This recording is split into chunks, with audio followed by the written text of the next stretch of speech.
Assalamualaikum warahmatullahi wabarakatuh.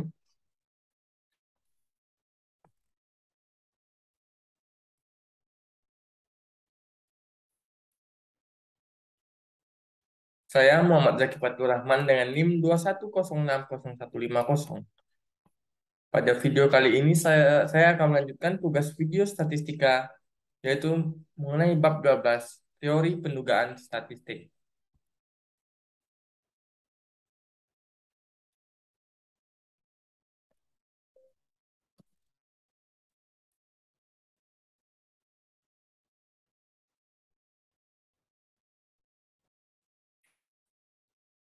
Baiklah, pada bagian kali ini yaitu teori pendugaan statistik.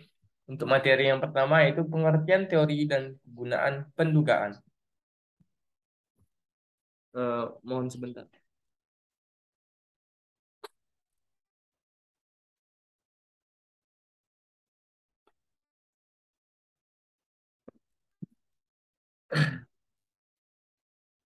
Bagian yang pertama itu pengertian teori dan kegunaan pendugaan.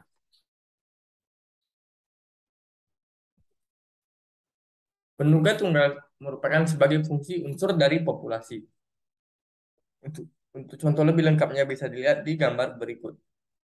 Misalnya mutlak X atau SD sama dengan fungsi F X1 kali X2 dan seterusnya. Untuk sifat-sifat penduga sendiri merupakan penduga tidak bias.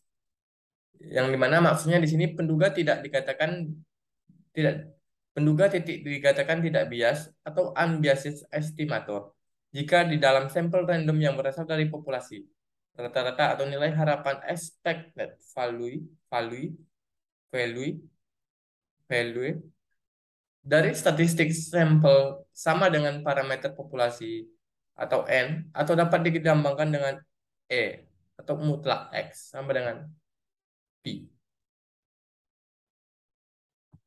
Berikut merupakan contoh dari dua gambar penduga bersifat tidak bias dan gambar kedua merupakan penduga bersifat bias. Selanjutnya yaitu penduga efisien. Penduga efisien merupakan sifat-sifat penduga yang kedua. Penduga efisien atau efisien estimator merupakan penduga yang tidak bias dan mempunyai varian terkecil x sx kuadrat 2 sx kuadrat dari penduga-penduga lainnya. Untuk contoh kurvanya bisa dilihat di gambar berikut. Selanjutnya itu penduga konsisten. Penduga konsisten merupakan nilai dugaan mutlak X yang semakin mendekati nilai yang sebenarnya Pi dengan semakin bertambahnya jumlah sampel atau N. Eh, penduga yang konsisten nama lainnya itu konsisten estimator. Baiklah, masuk ke poin berikutnya yaitu pendugaan interval. Pendugaan interval. Yang pertama kita masuk ke bagian definisinya. Apa itu pendugaan interval? Pendugaan interval merupakan suatu interval yang menyatakan selang di mana suatu parameter populasi mungkin untuk berada. Untuk rumus pendugaan interval, eh, S sama dengan ZSX kecil dari P kecil dari S ditambah ZSX. Di mana untuk keterangan lebih lengkapnya bisa dilihat di dalam tabel. Seperti S merupakan statistik penduga parameter populasi atau P parameter populasi yang tidak diketahui, SX merupakan standar deviasi distribusi sampel statistik. Dan begitu juga selanjutnya. Baiklah, selanjutnya kita masuk kepada contoh menentukan jumlah sampel setiap stratum. Pada gambar terlihat untuk interval keyakinan 95% terhubungkan dengan nilai Z antara min 1,96 sampai 1,96. Ini dapat diartikan juga bahwa 95% dari rata-rata hitung sampel mutlak X akan terletak di dalam lebih kurang 1,96 kali standar deviasinya. Sedangkan untuk keyakinan 99%, maka rata-rata hitungnya juga akan terletak di dalam lebih kurang 2,58 kali standar deviasinya. Untuk interval keyakinannya juga dapat dituliskan untuk C sama dengan 0,95 adalah eh, pi lebih kurang dari 1,96 mutlak X, dan untuk C sama dengan 0,99 merupakan pi sama dengan lebih kurang 2,8 SX. Untuk lebih lengkapnya bisa dilihat di gambar berikut.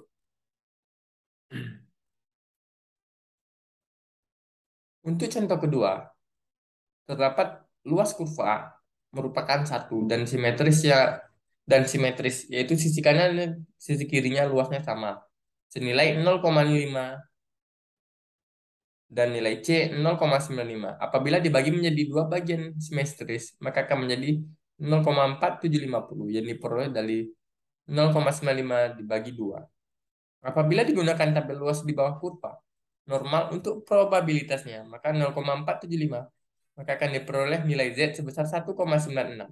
Begitu juga untuk C sama dengan 0,99.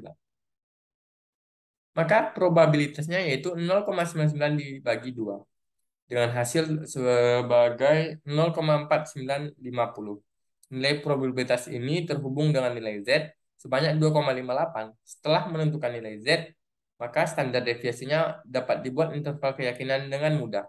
Misalnya untuk C adalah 0,95 sama dengan P dalam kurung min 1,96 SX lebih kecil dari P lebih kecil dari ditambah 1,96 SX.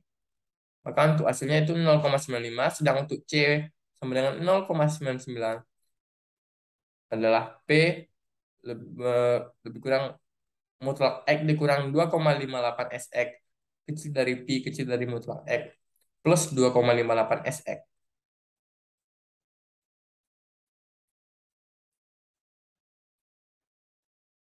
Pada contoh ketiga, seperti gambar berikut, terlihat bahwa interval satu dengan nilai rata-rata mutlak X, intervalnya merupakan 95. Yang rata-rata mutlak X 95 mengandung nilai parameternya yaitu dan hanya mutlak 96 sampai mutlak 100, mutlak X 100 atau 5% interval saja yang tidak dapat dari statistik mengandung pi. Jadi interval keyakinan C sama dengan 95. Dapat diartikan bahwa sebanyak 95% interval dari statistik mutlak X mengandung nilai parameter aslinya yaitu pi, dan hanya 5% interval saja yang tidak mengandung parameternya.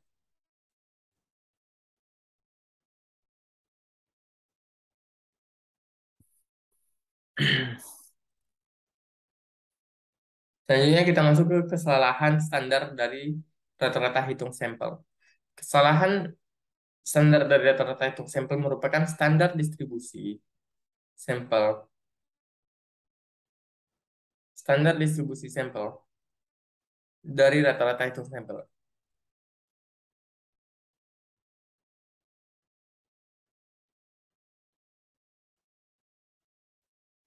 Kesalahan standar dari rata-rata hitung dihitung dengan rumus sebagai berikut. Untuk populasi yang tidak terbatas, N atau N besar lebih kecil dari 0,05. Sx sama dengan S per N.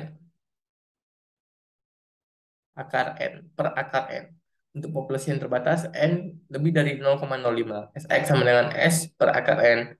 Akar N kurang N1. Di mana N merupakan untuk N kecil merupakan jumlah ukuran sampel, N besar merupakan jumlah ukuran populasi, Sx merupakan standar error atau kesalahan standar dari rata-rata hitung sampel. Poin selanjutnya yaitu menyusun interval keyakinan. Interval keyakinan untuk rata-rata hitung dirumuskan sebagai mutlak X lebih kurang Z alpha 2S per akar N. Untuk populasi yang tidak terbatas, faktor koreksi menjadi N kurang N per N kurang 1. Nilai mutlak dapat merupakan rata-rata dari sampel, sedangkan nilai Z untuk beberapa nilai C dapat disajikan sebagai berikut. Untuk lebih jelasnya bisa dilihat di tabel berikut. Berdasarkan pada nilai Z dan diasumsikan bahwa N lebih dari 30, maka dapat disusun interval beberapa keyakinan sebagai berikut. Interval keyakinan 99% dibagi mutlak X lebih kurang 2,58 SN S per akar N.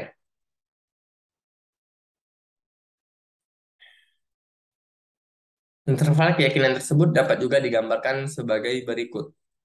Nilai parameter yang diharapkan akan terdapat pada interval 1 sampai alfa dengan di atas bawah min Z alfa per 2 dan batas atas itu Z alfa per 2.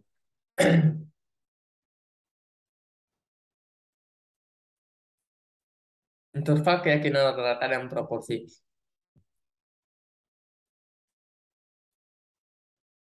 Skema proses interval berikut merupakan skema proses interval keyakinan. Untuk memulai identifikasi masalah, maka kita menentukan sampel N dan nilai rata-rata mutlak X. Kemudian menentukan keyakinan C atau alpha dengan rumus alpha 1 min C dan nilai Z. Dan populasi terbatas sebagai berikut. Distribusi normal dan standar deviasi populasi diketahui. Probabilitas atau probabilitas. Untuk lebih lengkapnya bisa dilihat di layar berikut.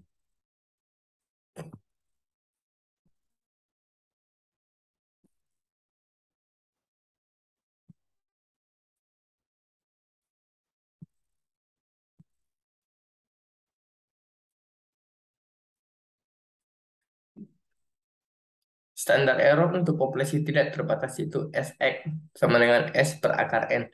Sedangkan standar error untuk populasi yang tidak terbatas dan N per N lebih dari 0,05. Bisa dilihat di layar berikut. Selanjutnya kita masuk ke interval keyakinan selisih rata-rata dan proporsi dengan standar deviasi proporsi sampel. Untuk populasi yang tidak terbatas, SP sama dengan bisa dilihat di layar berikut karena cukup panjang ya. Sedangkan untuk populasi yang terbatas merupakan sebagai berikut. Bentuk pendugaan proporsi populasi dirumuskan sebagai berikut. Yaitu P dikurang Z alpha per 2 SP lebih kecil dari P lebih kecil dari P plus Z alpha per 2 dikali SP, di mana P merupakan proporsi sampel, Z alpha per 2 merupakan nilai Z dari tingkat keyakinan alpha, P merupakan proporsi populasi yang diduga, SP merupakan standar error, C merupakan tingkat keyakinan, alpha sama dengan 1 dikurang C. Poin terakhir yaitu memilih ukuran sampel. Interval keyakinan untuk selisih rata-rata merupakan di mana standar error dari nilai selisih rata-rata adalah alpha X1 dikurang X2. Apabila standar deviasi dari populasi tidak ada, maka dapat diduga dengan standar deviasi sampel yaitu Sx1 kurang X2. Interval keyakinan untuk selisih proporsi probabilitas merupakan sebagai berikut, di mana standar error dari nilai selisih proporsi adalah S P1 dikurang P2.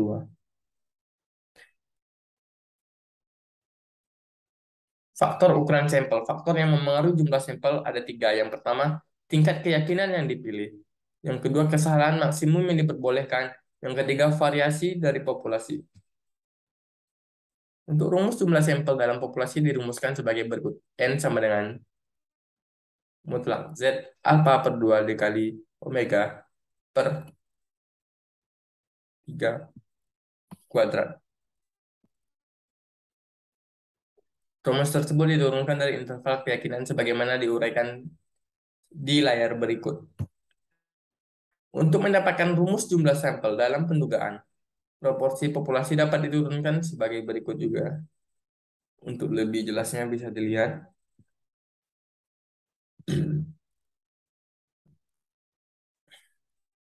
Baiklah, hanya sekian dari saya atas segala kekurangannya, atas segala sekian banyak kekurangannya saya mohon maaf. Saya sudahi dengan wassalamualaikum warahmatullahi wabarakatuh.